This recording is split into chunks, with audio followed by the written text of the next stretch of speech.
wonder if you could tell us about your background and about this amazing work that you do with people. We do career coaching one-on-one with folks, getting ready to launch a course, which I'm super excited about. What's the most important thing we can do to be more effective leaders, this week, this month, this year? Investing in leadership development and leadership education before promoting folks to positions of people leadership. We say the quality of the questions you ask yourself impacts the quality of the life that you lead. With that being true, what's one question you've asked that's had the biggest positive impact on your life or the life of the clients that you serve?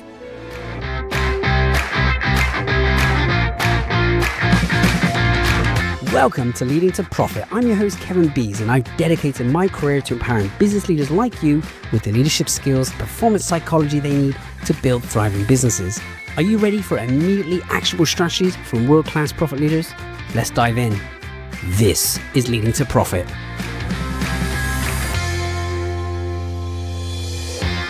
Welcome to episode number 252 of the Life Changing Questions podcast. Today, our guest has a really amazing background. She's a board certified coach with a master's degree in counselling.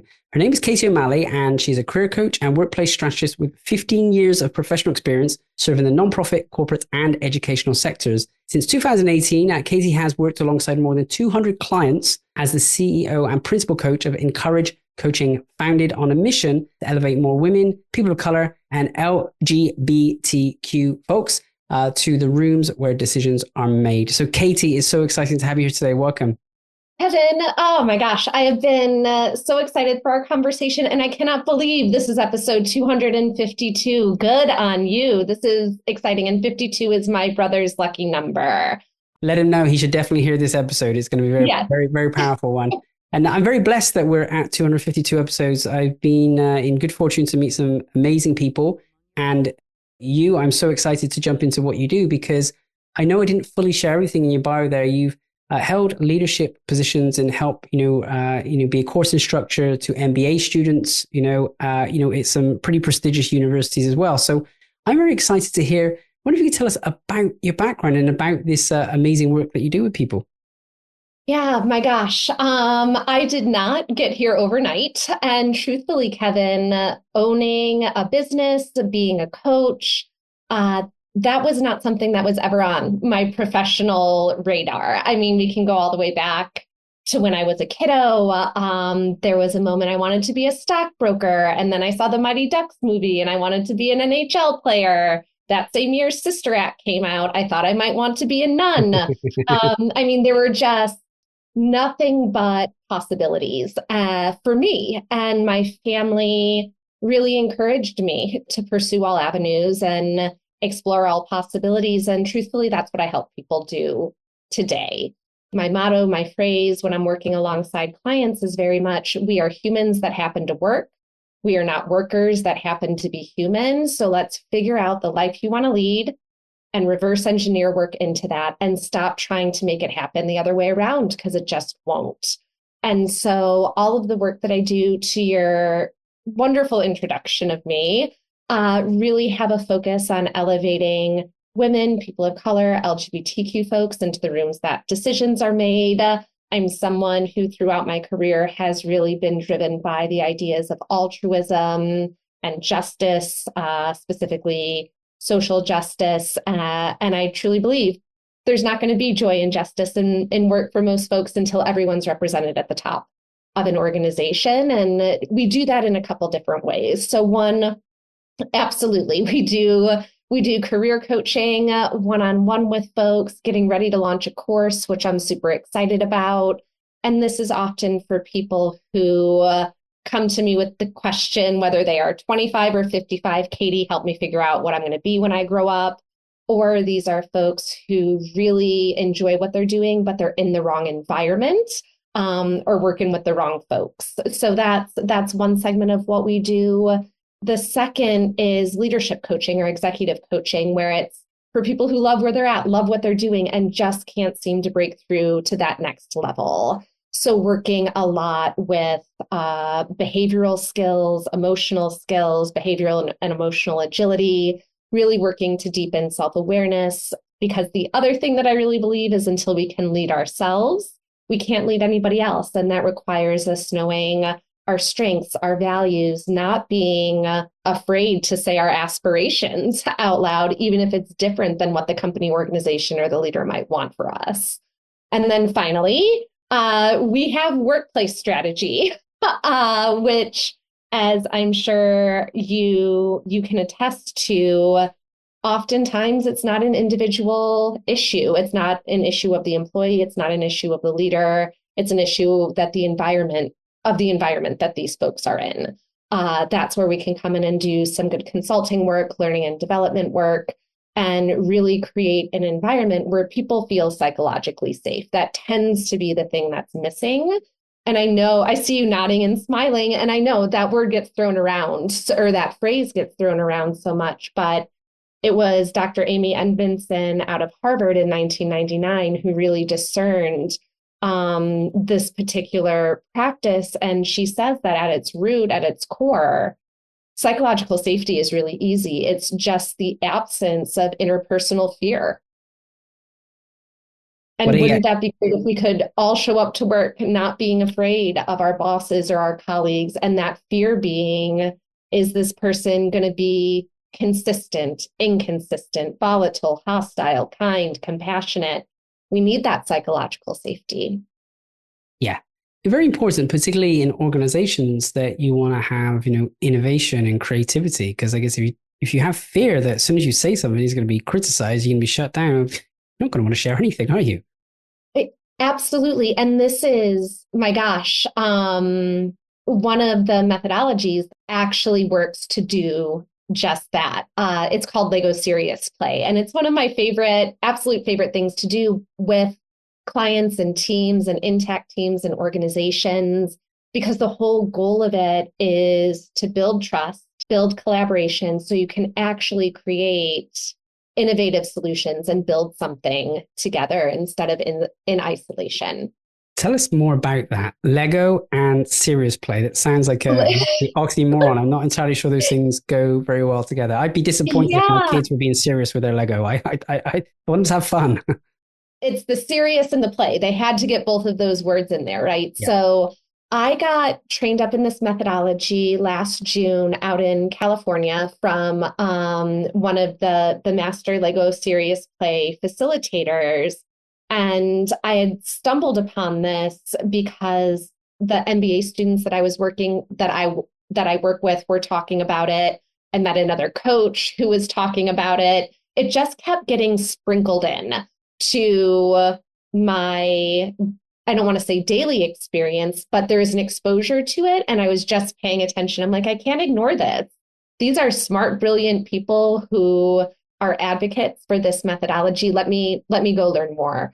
And so what I learned when I was getting trained up last year is that back in the 1990s, Lego, which is a family-owned company still, was at risk of going under. Kids weren't interested in Legos, parents weren't buying Legos for their kids, and they had to solve this problem. And they realized one of the issues with their culture was actually around trust. And there was a whole lot of fear in sharing new ideas and bringing things up. And they said, you know what if we use our product to solve the problem, or to solve whatever problem is causing us to sell? And what they ended up coming up with was this Lego Serious Play methodology, which resulted in, like we see today, all of the Lego movies, all of the Lego lands.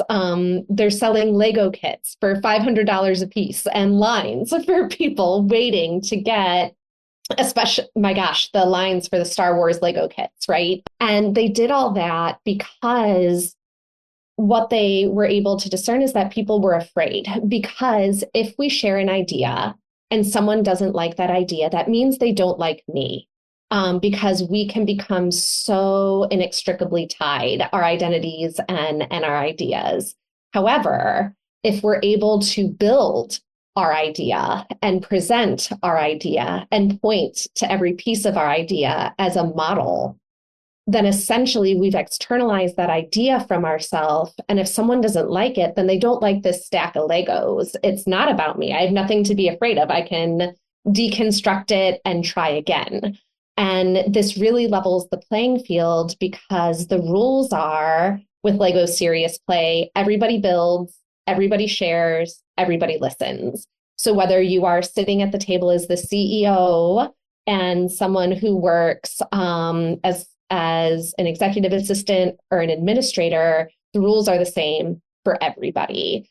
And it really then, after all of the ideas are presented, what was beautiful, especially about this process and my understanding of how it came to be is that with Legos, unlike a conceptual idea that's just kind of floating around, Kevin, if you were and I were doing Lego Serious Play together, you could be like, you know what, Katie, I really love this particular aspect of your idea. I think it would be really able to enhance part of my idea. And you break it off and you put it on yours. And then someone says, Kevin, you know what I love about your idea and the fact that you added Katie's idea? Here's what I think it could do for mine. And suddenly we've constructed this huge solution that never could have been constructed by any one person alone. And it makes it possible because it's just plastic bricks and it's not anything we're attached to anymore. Yeah, it makes a heap of sense. I want to bust out the Lego now and Oh my God. Yeah, I'm Great, going. you're I was prepared. packing up my bag before we hopped on. I'm facilitating a 2-day retreat, all with Legos, for a law firm the next couple days. There's so much power and so much wisdom in that, and I guess it's a great way for you to teach people is a great metaphor. They can get it. I want to pull a couple of really important things out of that, which is, if someone doesn't like the idea, it doesn't mean they don't like you. It's the idea. I think that's really important. We can get attached to that. And I think, by the way, after you go and do this retreat tomorrow, can you go and do this with some of the world leaders? Because I think sometimes a lot of the problems in the world are also because of that. People are attacking each other rather than debating, or not even debating, discussing ideas. I think right now in our political system, if our leaders were discussing more of the ideas rather than attacking each other, we'd live in a very different world. It'd be a very different place. So, and this goes to the core of, and look, it's easy to look up and to the people who are kind of making decisions, but also in our own life, in our own world, how often do we feel as though when someone dislikes our idea, they dislike us? What if we can start to detach the two? And of course, we're going to feel very different. It's a really powerful message. The question there was really interesting though, because what if we use our product to solve the problem of our product? And what was core for that organization, which goes back to your initial point, which is, hey, we need to make sure it's psychologically safe here. We need to make sure people can be free to open and share their, be open and share their ideas. So really, really valuable insight. I was going to ask you, you're really helping all these different, women, people of color, LGBTQ, and then of course now your groups of lawyers as well. I was going to ask what makes you different. How are you different? Now I can hear the way you teach is, of course, with not just a lecture. You're getting people involved in doing things. That's one point of differentiation. But what else? Yeah, I think, there's the experiential aspect. So my master's degree is in counseling, but it's a master's degree in education. So heavy into helping people build self-awareness through learning, right? Through learning and psychoeducation. And I think, not even I think, Kevin, I'm just going to say, I believe the thing that really differentiates me is that I'm trained and educated as a therapist, as who wanted to help people at the intersection of work and mental health, because we spend 8, 10, 12 hours a day working. Forget about all of the cognitive labor and emotional labor that gets, tossed into that once we close down our laptops and turn off Slack for the day. To think that work doesn't have any impact on our mental well-being is just crazy pants. I'm not sure if there's regulations in Australia, but I know in the States, anyone can call themselves a coach.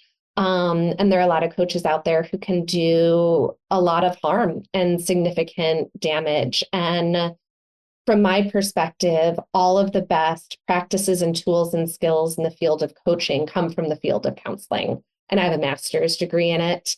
And to your point, I've worked at some of the top business schools in the world. University of Chicago, Booth School of Business, also down at the University of Texas at Austin, one of the top public research institutions in the country. But that's actually the reason I built Encourage Coaching, because I wanted this level of exceptional career service, leadership development service to be accessible to everyone, not just folks who attend elite business schools, right? And so I think the two big things that differentiate me are my education and training, but also my driver of altruism and wanting to make the world a better place, one person at a time. Beautiful. I really feel that coming through for you. And you're right, here in Australia and anywhere else in the world where there's no standard to be a coach. I've met people who've been 2 decades in the industry and they've studied just about everything you possibly can, including like the counseling methodologies you mentioned. And then I've met people who, did a network marketing course over the weekend, and now they're, an amazing health coach. And it's like the two are vastly different, but they're called the same. So I think it's really great that when we pick someone to work with, particularly in this kind of capacity, we pick someone who has the experience and the proven track record of helping people get results. I think that's super, super important. Now, I want to delve more into leadership, where whilst the origins of this podcast was around life-changing questions, we're leaning more into profit and leadership. We really care about helping the profitability, of businesses, but we also recognize that profit really follows leadership. If you have good leaders, you have a well-functioning organization, and then the profit is a result of that. So since you're an expert in this space, I wonder if there's some things you can tell us around leadership. What's the most important thing we can do to be more effective leaders, this week, this month, this year? Yeah, absolutely. And I was going to throw up a little heart emoji as you were like, yeah, profit follows leadership. Yes, it does. I couldn't agree with that more. And I think one of the biggest investments that companies need to make is investing in leadership development and leadership education before promoting folks to positions of people leadership, because the average age someone is promoted to lead a team or a group of folks is at the age of 30. The average age they receive any formal leadership education or training is 42, which means there's a dozen years that they are out there potentially often causing harm, but not from a malicious place. It's because they weren't set up for success. And so when I talk about that investment, for me, it starts with self-awareness, understanding what our strengths are, what our growing edges are, what our aspirations and values are, making sure there's good alignment, that it makes sense that you should stay in the organization that you're at. And if it does, building those power skills, which people have called soft skills, but I think that they're power skills because there is nothing easy or simple about them. So navigating conflict, delegation, collaboration, giving and receiving feedback, which oftentimes just feels like a conflict to most folks. So people don't give that information, right? Give and receive that information. And so to be able to understand who you are and then take those skills and apply them, learn how to apply them in an authentic way, is truthfully one of the best things that an organization can do long term. In the short term, while they're ramping up, to be able to do that for their people leaders and soon to be people leaders. I think the best practice for any leader to engage in is a practice called non-maleficence. And this comes out of the field of counseling. It's the idea of, as a counselor or a therapist, our goal isn't necessarily to do good, but we need to cause no harm to our clients so that they feel safe enough and brave enough to be able to take that next best step for themselves, and that we're there to encourage it along. And so the practice of non-maleficence is one that I would put out there for your listeners and for leaders to say, every day, my goal is to do no harm to my colleagues, to my employees, to my direct reports, even to my supervisor. That doesn't mean being nice and quiet and not saying anything, but it means operating from a place of consistency, internal consistency, and authenticity, so your folks know who they're meeting every day when they show up to the office or on Zoom. It's such a powerful point to make. I mean, what a great place to start. If we show up and we do no harm, that would be an improvement in many organizations, in many situations. What you talk about really reflects my experience, because I certainly had leadership positions maybe in my mid to late 20s, but certainly by my late 20s, had very large teams, and I had no training. Exactly what you said. I was promoted to that leadership position. I was given the role, and I had people coming in the office and crying on me. I was trained as an accountant. I wasn't trained to deal with the emotions. And the best skill I had, the only skill I had was this one. Hey, would you like a tissue? Like that was it. And so that's what really drove me to personally get into this field in this space. I went to learn about how do I lead people better? How do I be more effective with helping people? And actually, it's interesting because when you focus on trying to help other people, you end up building these skills for yourself. You all these things you're speaking about around being able to communicate clearly, give effective feedback, deal with conflict, shift your own psychology, your mindset. So if you're in a good emotional space, then of course you can really help serve your people better. If you're not in a good emotional space, well, that's really not going to help. From your experience, is that when people, you call it non-maleficence, if I said that the right Yeah, way? you did. You got it. Is that, do you typically find that when people don't have their own emotional state in order, that's when they may cause the most harm to others? Yeah, 100%. And what the research really shows is that not having emotional and behavioral agility, right? It's not control. We can't control our emotions. They are what they are. We need to allow them to be experienced. And it's this idea, all emotions are welcome, all behaviors are not welcome. And so when we as humans are under stress or having a significant crisis-like event happening in our lives, right? So thinking about moves, divorce, caregiving, death. I mean, in the US, a month ago, our Surgeon General came out and said that the stress level of parents in America is the next public health crisis. And so I think about, I'm not a parent. I think parents are superheroes. Kevin, just like you said, you were getting the kids off to school this morning in our pre-podcast chat. When our stress levels are that high, we don't self-monitor as well because it's not the priority. The priority is simply not to feel this way anymore. And so when it's not our priority, that's when we show up, our derailing behaviors come out. And for folks who are like, oh, my derailing behaviors, I wonder what they are. One of the questions you can ask yourself is, what happens when I overuse one of my strengths? Or what happens when I don't pay attention to how I'm using one of my strengths or my talents or one of my guiding values? And when we're under stress, it just becomes something completely unhelpful because it's not the priority to be focused on. And so, yes, the short answer to your question is yes. The longer answer to your question is, as humans, we're wired for a stress response. And when you feel yourself tipping away from a strengths-based response into a derailing response, instead of doing something, that's your call to do nothing in that moment. There you go. I love it. This is probably the best advice, that you have permission there to do nothing. That's actually going to get you a better outcome. You're not going to hear that one many times, but in this case, it really works.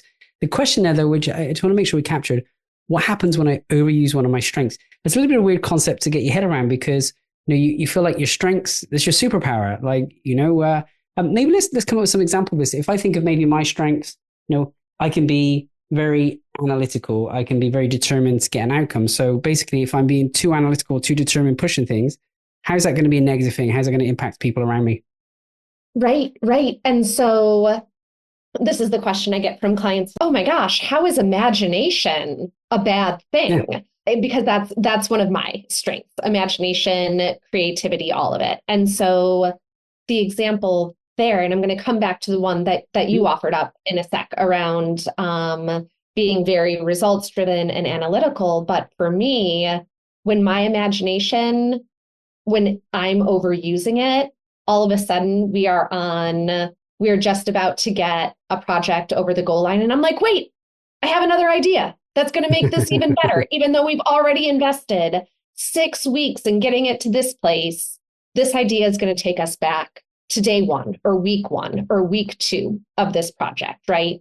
So that's an example of it. And for me, what's important about that is making that choice or encouraging that restart doesn't align with my values at all, because people put in a lot of hard work, and this is what we need to go with. We can always iterate again in the future. Now, for someone who is very analytical, if you keep leaning into that analytical strength and you keep trying to drive home the same message with the same numbers over and over again, it's not going to move the needle, because the people aren't being moved by what you have to share.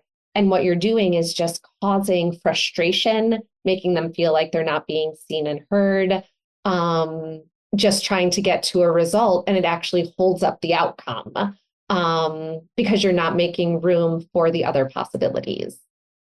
I love that. Thank you. I feel like we're gonna get Is that deep what into it feels my like to personal you, stuff though? here. Hey, well, No. I'm sure if my wife heard this call, she would be like, "Yes, thanks for telling him."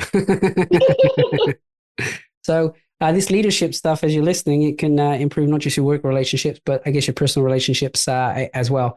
And look, I think it's certainly something I monitor already. So it's a good example to pick on. But yeah, for sure, I'm sure there's times where I can certainly lean into that if I overuse one of my strengths. But coming back to the point you said, which was behavioral flexibility. I think I'm not even sure if that's quite behavioral agility was the word that you used. So if we're Yeah. more agile in our behavior, so if I'm doing too much of that same thing, it's not going to get me the outcome. I need to be a little bit more behavioral flexibility. And a very good way to do that, of course, is get the Lego blocks out and start going back to your Lego metaphor. Yeah, going back to the Legos, or just trying on new behaviors, right? Like a new pair of shoes or a new shirt. You don't have to stick with it forever, but don't bring in a sledgehammer, right? When you need, I don't know, when you need just a tiny little dainty hammer. Or our behaviors are just a different set of tools, and every environment requires and demands we use a different set of tools to be effective. That's so important. So important, because what works in one setting doesn't work in another. And I'll share an example of that, because there's a client I worked with many, many years ago, and I think is a perfect example. Several clients, but this one in particular jumps on my mind because she was a very skilled anesthetist. So she'd be working in this environment where she had to just focus on, the process, the procedure. She knew she had an exact process and procedure, and she could do it. She follows the gauge and she would do it. Now, she could do this in a Western country. She would often go to a war zone or, where there's an earthquake disaster and there's terrible stuff going around her. And she could just block all of that out and focus on the things she needs to do. She could very much compartmentalize that. But bringing that back to her life and bringing her relationships, of course, if she's doing the same thing and just blocking everything out, it didn't really allow her to open up and connect. So that strength in one environment that really allowed her to focus on the things she needs to do. In another environment, that other behavior, it was holding her back to build the connection that she wanted. We can see this in you're working with lawyers tomorrow. That can be the same. You're working with work with people in the police force, etc. It can often be a common pattern. So now, as you're listening, maybe what's one of those patterns or behaviors that you have? Is there patterns of behavior you get stuck in, and would it benefit you if you opened up and got a little bit more behavioral flexibility? So I really love this line of questioning, and I'm so conscious. I have so many more things I want to ask you, but I know we need to get you towards the end of your day. So I'd love to jump in and ask you around your life-changing question. We say the quality of the questions you ask yourself impacts the quality of the life that you lead. With that being true, what's one question you've asked that's had the biggest positive impact on your life or the life of the clients that you serve?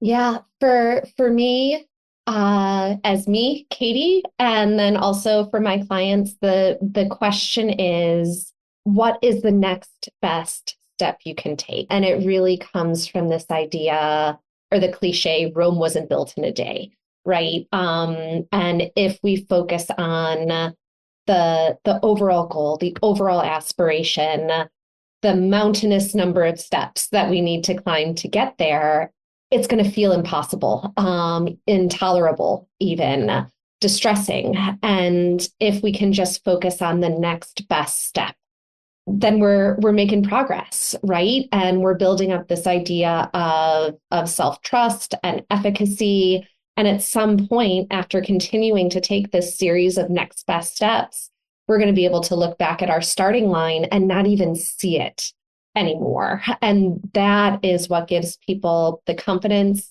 the courage to keep going when things get really tough. And for me, I know, Kevin, when we had our pre-podcast meeting, I talked to you a bit about my struggle with mental health when I was working in commercial real estate. And it was because it was so misaligned with my values, which doesn't make it a bad place. I'm not judging it. It just wasn't a good environment for me. And I remember sitting in my cubicle, ready to start crying for X number day in a row. And I'm like, all right, what is the next best step I can take? And it is figure out what it is you're feeling. And so I typed into Google words like shame, sadness, despair, vulnerable, and the Google machine spun out a result. The number one result was Brene Brown's TED Talk, Dr. Brene Brown's TED Talk on the gifts of vulnerability. And I sat at my cubicle and watched that and said to myself, this is me, and it can't just be me. How am I going to help people knowing that this is a way to go about doing it? And the next best step after that was to research social work and the helping professions. And then, all right, what's the next best step? What do I need to get trained and certified and credentialed?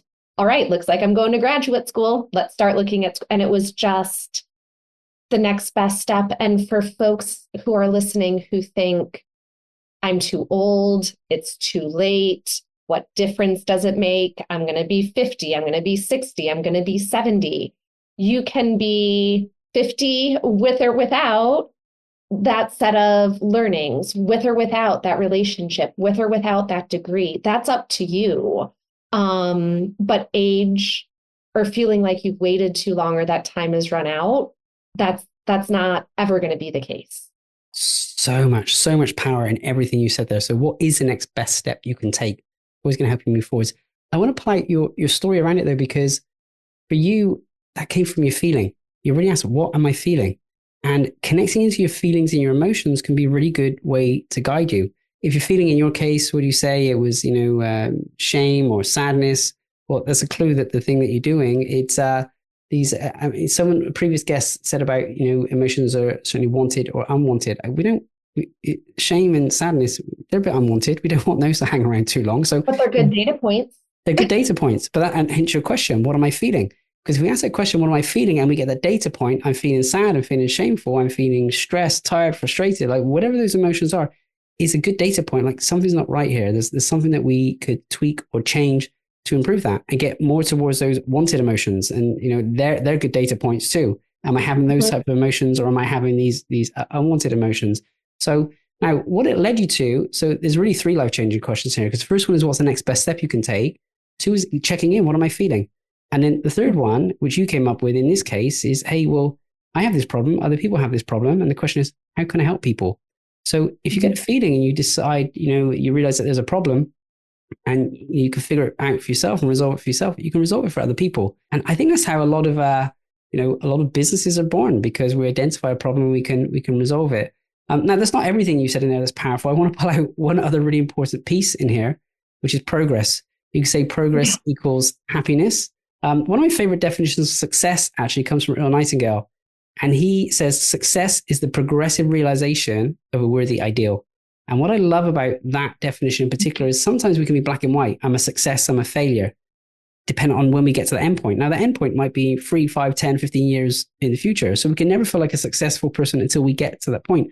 But at least with that definition, if I have a vision of where I want to go, and identify where I want to be, and I'm taking action and I'm moving towards it, I'm taking that next best step to get there, I can feel like a success every single day because I'm making progress against those things every single time. So I love this question. It's super powerful. So wherever you are today, make sure you're asking yourself, what is the next best step I can take? And, check in on your feelings. What am I feeling? And are these feelings, are these emotions wanted or unwanted? Let's use those data points to guide ourselves forwards. Is there anything else you would add to that?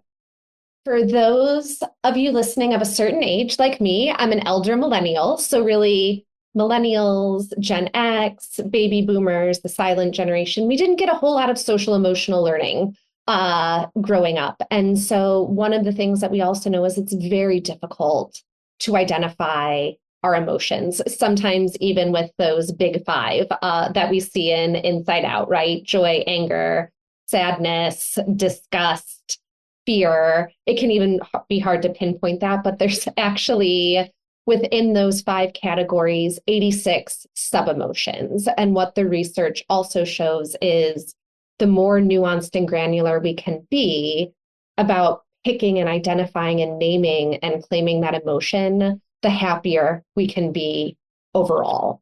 Because it's not that we're trying to control it. Once we understand, it becomes more certain to us about what we need to do. And so I could just be a walking billboard for Dr. Brene Brown, but she has a book called Atlas of the Heart, and it's essentially a narrative dictionary of all of these 86 emotions. And my business partner and I will be feeling a certain way. Every once in a while, we'll flip open the book and be like, what is it we're actually feeling here? So also trying to practice what I preach. I love it. Atlas of the Heart by Brené Brown. It's not one I read. I've certainly seen the TED Talks about vulnerability, and it's super, super powerful. So, hey, well, you've been an absolute legend today. I really enjoyed the whole conversation, and I think there's some really powerful insights here to help us be more effective leaders of ourselves, leaders of the team that we have around us, leaders of our family. I will go and discuss this with my wife because I have some pointers on how I can improve and not overusing my strengths. So that's wonderful. For our listeners, if they wanted to connect with you or reach out, where's the best place for them to come and find you? Yeah, I mean, you can, if you're on social media, Instagram, Encourage Coach Chicago, that's where you go for your workday giggles and some of the latest workplace news. If you're looking for more hard-hitting research, connect with me on LinkedIn.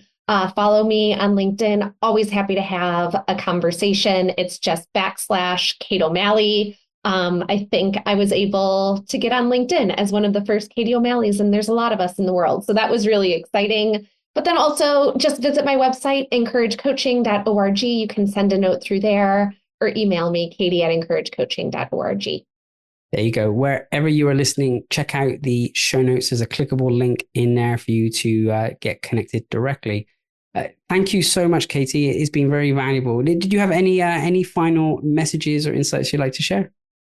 No, just I think I'd love to have this conversation in person with you one day, and I need to make a trip to Australia. Well, you're welcome. We have Lego down here as well, so we'd be happy to invite you. Come on down. We'll get some people together and we'll have some Lego serious play. So I really appreciate everything you shared today. Thank you so much. Thank you, Kevin. Thank you for tuning in to Leading to Profit. If you found value in today's episode, please subscribe and leave a 5-star review. It helps us to reach more leaders like you who are committed to maximizing their positive impact and profitability. Until next time, this is Kevin Lees, and remember, you stop leaking profit when you're engaged in leading to profit.